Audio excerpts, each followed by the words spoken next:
for me, Bitcoin is money, but Ethereum is this virtual machine that can do different things that I have fun with, that I can interact with and do fun smart contracts with. And but is it super sound money? I don't think so. Well, that's where when you say super sound money, I don't think it's super sound money. I think Bitcoin is super sound money. Yeah, exactly. And I know, but Ethereum's fun. I mean, I can do other things, Yeah, I mean, they're probably if I was motivated, there are probably plenty of things I could get comfortable with doing there. It probably wouldn't include putting I don't know, my home deed or something like that on a blockchain that was controlled by that. But yeah, I think there's some useful cases out there. Now, I will say this: the Bitcoin layer 2s are improving, and what you can do with liquid and different things is continuing to improve. And it's just tough to again, like Bitcoin struck first and it had that network effect for money, and Ethereum and so like all these other, like they have their network effects that they've built for different things. And I think the programming language is more suited to do certain tasks. Like, can you do stuff on Bitcoin like with the script programming language? Like, yeah, you can, but like, could I get to California on a bicycle? Yeah, I could. Or could I take a car or an airplane? Right? It's like, there's always these trade-offs. I think, there's trade-offs where Bitcoin to me is this digital gold, this global money. Like that is its use case. That is its, and that is very fucking important. Well, amen to that. And, that's why, as a guy that has limited bandwidth and limited time on Earth, right? I don't want to sound sappy or something like that, but when you hit a certain age, when you're 30-ish, you look at the world differently than when you're 60-ish. Because when you're 60-ish, you go, well, shit. I mean, I have friends that are dying, and I expect to live another 25, 30 years and hopefully be productive for most of those. But you face the reality that that there is an end, and so what you put your time and energy to, you have to be very conscious of it. That makes sense. And so, I hope what I do makes a difference in some way to Bitcoin, because I believe it is the world's biggest problem. That most of the world's biggest problems stem from bad money, and that includes things like I mean, whether it's like the immigration issue, like you'd say, well, that seems pretty distant from money. Well, no, it's rooted directly in money, a broken money system, because what we're doing with our financial system is impoverishing a whole bunch of the world. Yeah.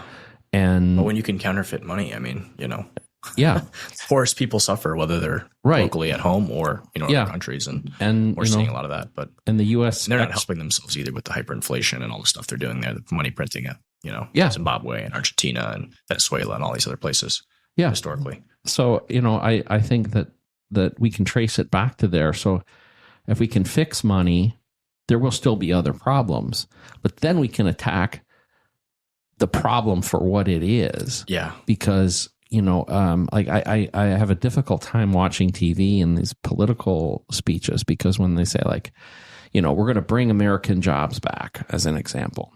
Well, if you don't fix the monetary system, the way the monetary system works and the way money works, you can't fix that. You can do short-term things to sway numbers one way or the other, and you can also cook numbers, but this is a rabbit hole, and I'm going to have to probably wrap up here soon. Well, it's up to you. You tell me. I mean, I'll be here all night if you want to talk. But we can go down the rabbit hole of the Triffin Dilemma, and we can. Well, okay. I'll tell you. Let's talk Triffin Dilemma, and then we'll wrap up. Okay. Well, I have at least 2 more questions to ask you after that, but at the very least. All right. Okay. So we'll say this. So the Triffin Dilemma, for those who aren't familiar with it, basically says whatever country holds the reserve currency status must be a net exporter of money and importer of goods. Okay. So, and why is that? Well, you can't be the world's money supply, the base layer of money, unless all the world has your money. And if, for instance, Peru wants to do business with Germany and they're going to do that business in dollars, then the buyer, let's say Peru is going to buy cars from Germany. Well, they had to sell something to the United States to get dollars. So the U.S. ends up being in a perpetual position of seeing its production of goods and services erode because other countries will provide those same services at a deep discount because they're forced to. So you can't long-term fix manufacturing, whether that's cars or textiles or whatever, until the U.S. is not the global reserve currency. This is like counterintuitive. Like the best thing for the U.S. is to not be the global reserve currency because then it can actually flex its muscles and become a producer again and a fair playing field. But until this changes, other key countries will have weak currencies and we will have strong currencies, and they will be net importers of goods and we will be a net exporter of money. It's hard to know who actually wins here, because there's pros and there's cons to all of it, right? To each side. It's interesting, an interesting dilemma. Yeah. Recently, you've been relating Bitcoin miners' experience during price drops to the hell described in Dante's Inferno. What inspired you to come up with that analogy? I love that because it's so true. All right. Well, being a miner is not for the faint-hearted. Can say that again. And we can bask in some great times, like the period a couple months around the halving was really, really good. But we are subject to the whims of external forces that we don't control, for the good or the bad.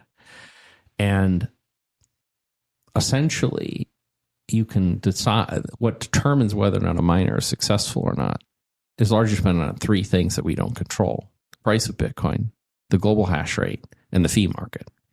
So all at least our revenue is 100% dependent on those three factors.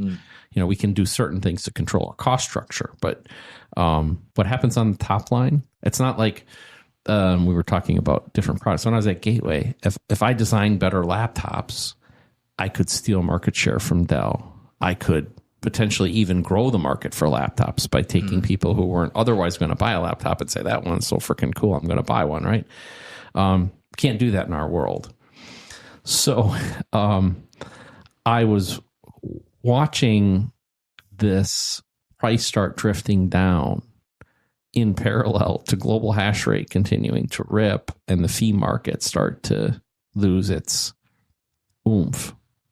And of course, thinking about what it meant to my bottom line. And I had this visualization of my head of, as the price started falling, of just falling deeper into the levels of hell. And those of you who've ever, like, if you haven't done it, pull up like a Dante and hell and look at an layers, image, six of layers of hell. Like, oh man, every $1,000 feels like.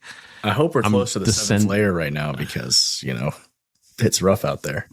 Yeah, well, I think we've gone down to the lowest possible level, and then we found a way to even go lower than that. So it certainly feels that way. Right? So it's tough, and it always is like this, kind of like right post halving. All I can say is I'm really hoping for a new administration in office because Trump goes to Nashville and says we're going to add Bitcoin to the strategic reserve, and then Biden Harris administration start moving the Bitcoin to the exchanges. Like, you can't make this shit up. I mean, it's unbelievable. Yeah. Wild.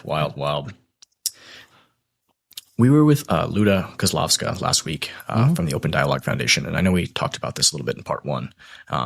She told us that you were the only miner that showed up for that recent meeting with the people, the government officials in the Czech Republic. She said that you guys talked for an hour and a half, 2 hours. What can you tell us about that conversation beyond the energy stuff you mentioned before? Well, I think what I can talk about is the first of all that the meeting happened. Yeah. So I wasn't privy to your conversation with her, but the fact that we were able to get the meeting, I think, was really telling that we have doors are starting to open. And I will say, I was able to go to, when I was in Nashville, I went to a small private gathering with Senator Lummis, which was the day before she made the announcement. Yeah, she was fantastic. And spoke to her. She's been so good.